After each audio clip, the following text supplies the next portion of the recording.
If you're over 50 and you still touch yourself, I need you to hear something that's probably never been said to you directly by a doctor. Your body is sending you signals right now, signals about your prostate, your heart, and how many healthy years you might actually have left.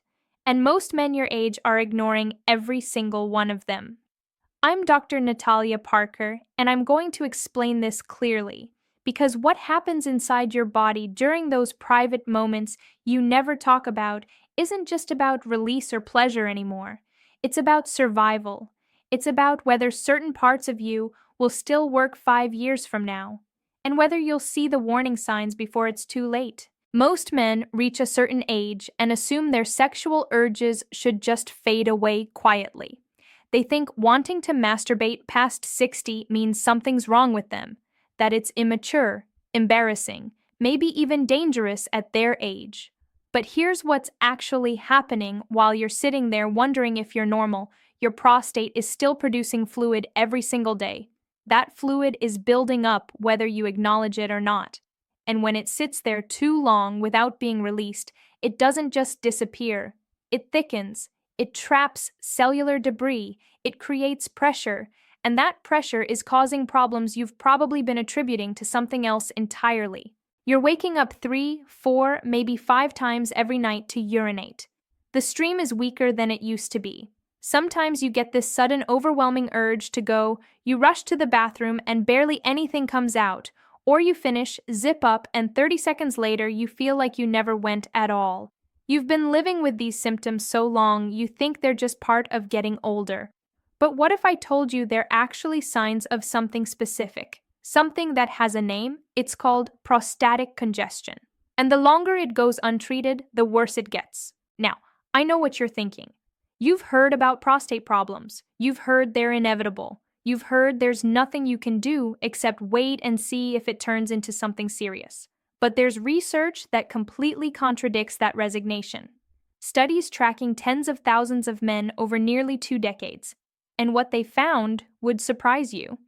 Men who ejaculated 21 times or more per month had up to 31% lower risk of developing prostate cancer compared to men who only ejaculated 4 to 7 times monthly. Let me be absolutely clear about what this means and what it doesn't mean. This isn't a guarantee, it's not a cure, but it is evidence that regular release of accumulated prostatic fluid acts as a protective factor against chronic inflammation.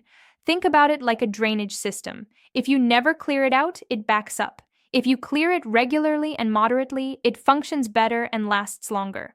I don't prescribe masturbation as some miracle solution, but I do recognize the physiological value of regular ejaculation when it's balanced properly. For many older men, especially those without partners or with difficulties maintaining frequent sexual activity, self-stimulation can be a practical and medically sound way to keep the prostate active and healthy. But your prostate isn't the only thing at stake here.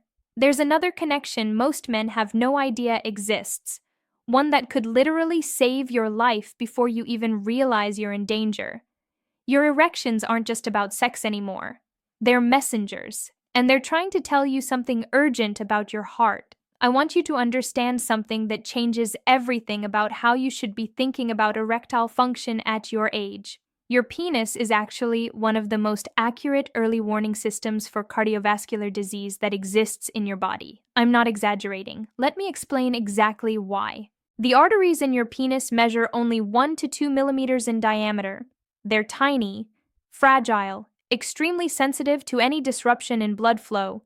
Compare that to your coronary arteries, the ones feeding your heart, which measure 3 to 4 millimeters.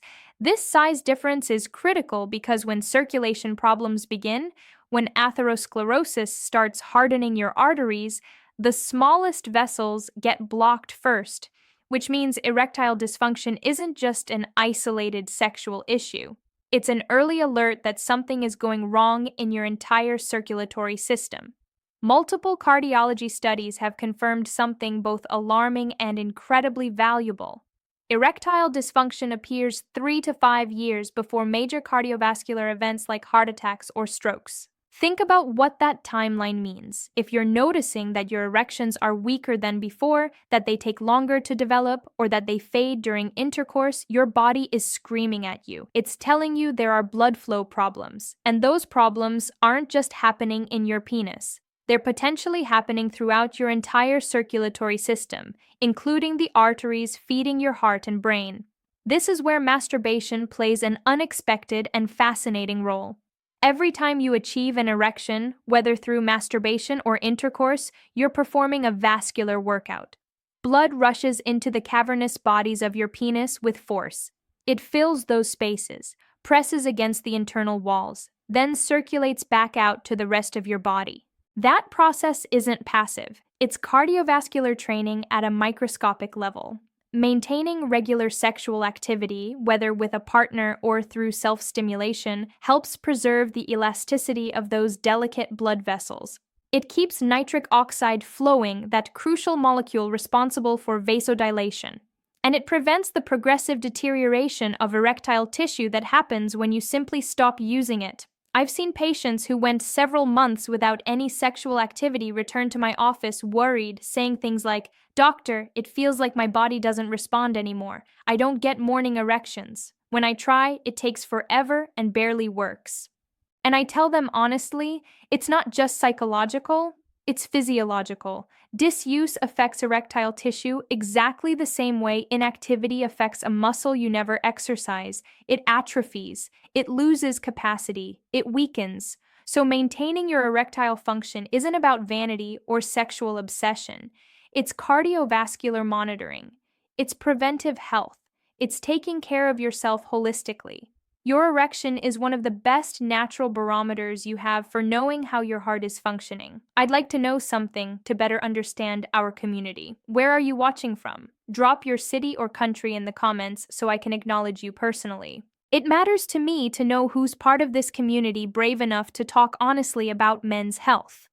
Now that you understand why maintaining erectile function matters, you need to know exactly what's happening at a physiological level inside your body. Because the science behind this is remarkable. When a man becomes sexually aroused, the brain triggers a cascade of neurotransmitters within seconds. Dopamine generates desire and motivation. Nitric oxide dilates blood vessels and allows blood to flow into the penis to create erection. Endorphins reduce stress and anxiety. Serotonin regulates mood and creates a sense of well-being. This automatic process is the same one you experienced in your youth, but with one fundamental difference. The intensity decreases with age. After 50, nitric oxide production drops significantly. This explains why erections take longer to appear now, why they're not as firm as before, and why you need more physical or mental stimulation to achieve them. But here's what many men fail to understand. Every time you achieve an erection, you're performing actual vascular exercise. It's not a metaphor. Blood enters under pressure, fills the cavernous bodies, stretches and presses against the internal walls of those tissues, then circulates back out. That mechanical process is literally tissue training. This is why moderate sexual activity can help maintain erectile function. When erections stop happening for extended periods, the cavernous tissues begin losing elasticity. They produce less collagen, the protein that maintains tissue flexibility. And gradually, progressive erectile dysfunction becomes easier to develop. It's a negative cycle. Fewer erections lead to worse erectile function, which leads to even fewer erections. It's the principle of use it or lose it applied directly to your sexual physiology. I'm not saying you should force yourself if you don't have natural desire. I'm not suggesting you make yourself do something that doesn't feel right. But I am telling you that completely ignoring your sexual function for months or years can have real, measurable consequences on your future ability to have erections. The good news is this process isn't irreversible in its early stages. If you start noticing your erections are weaker or less frequent, resuming moderate sexual activity, whether with a partner or through conscious self-stimulation, can help recover some of that function. It won't be like when you were 20. That's realistic. But you can maintain healthy, satisfying function for your age. Everything sounds positive so far, right? But I need to warn you about something many men don't consider. There's a point where frequency stops being beneficial and starts causing real damage. Some men, after discovering the benefits of regular ejaculation for prostate and circulation, start doing it too often, thinking if some is good, more must be better. And that reasoning, logical as it seems, is wrong. When an older man ejaculates daily or multiple times weekly without adequate rest, something called pelvic floor fatigue develops. The bulbocavernosus and pubococcygeus muscles, responsible for expelling semen and controlling urination, become tense, contracted, overloaded, without sufficient recovery time.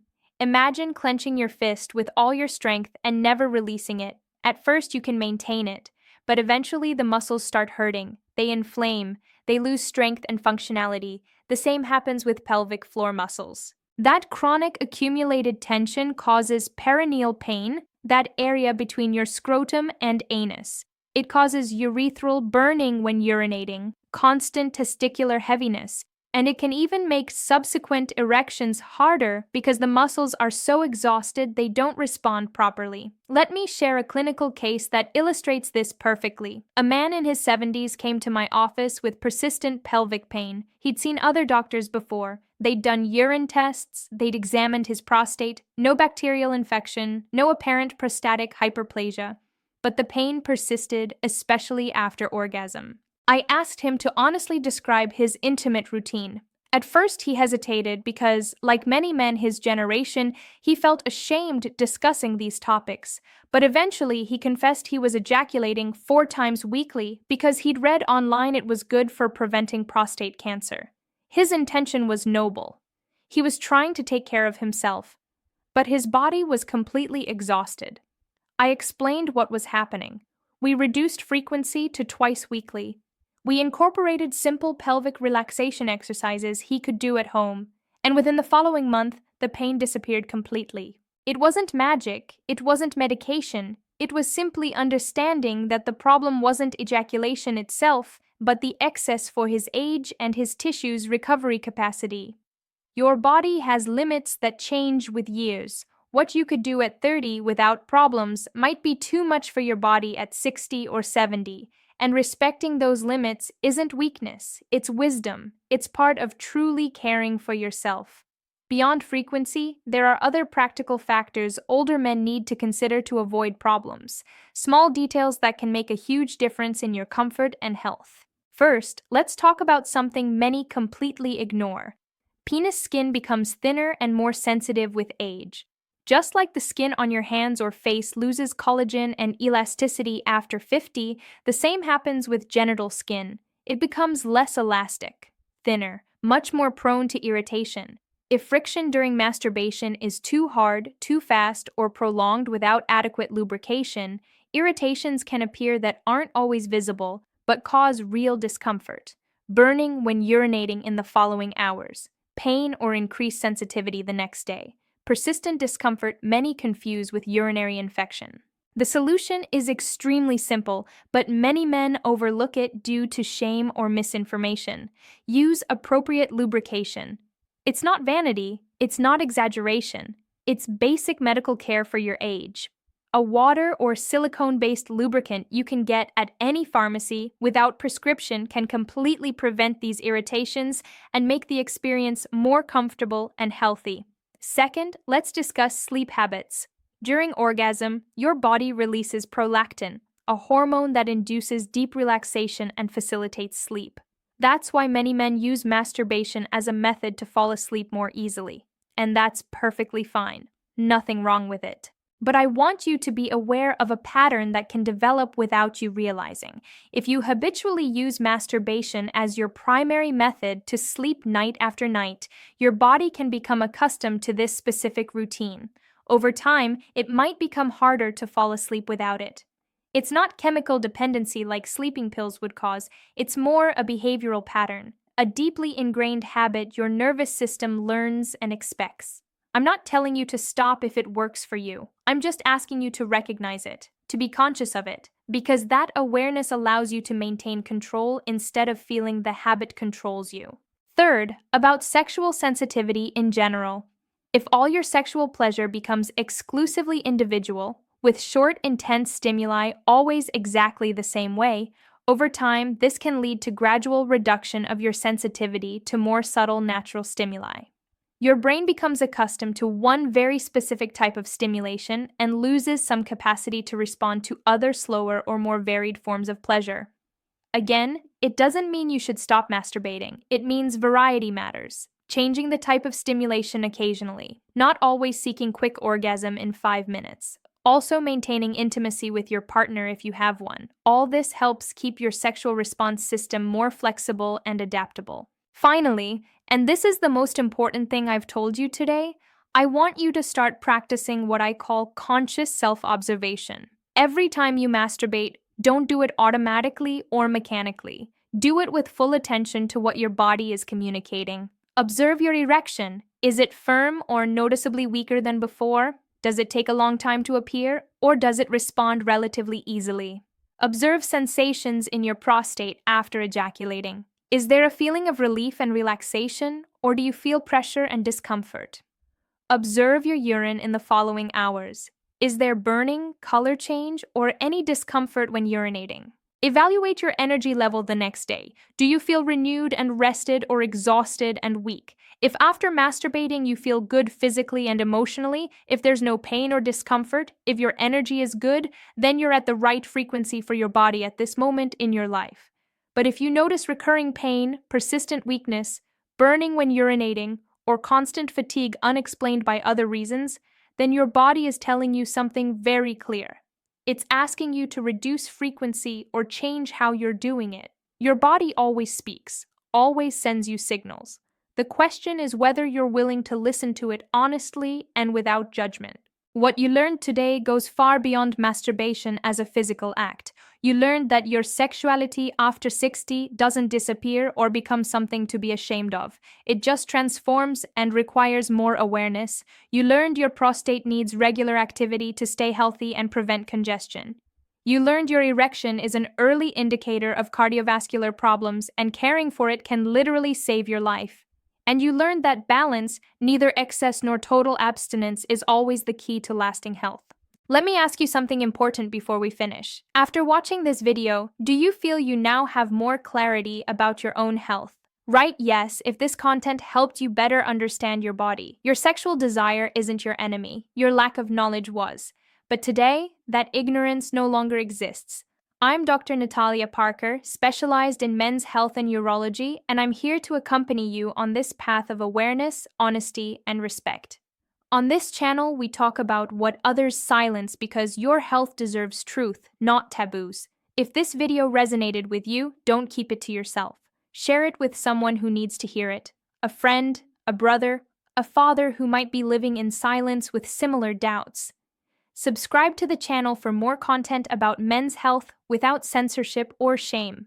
I'll see you in the next video where we'll keep breaking silences and caring for your health with the truth you deserve. Take a deep breath and take care of yourself.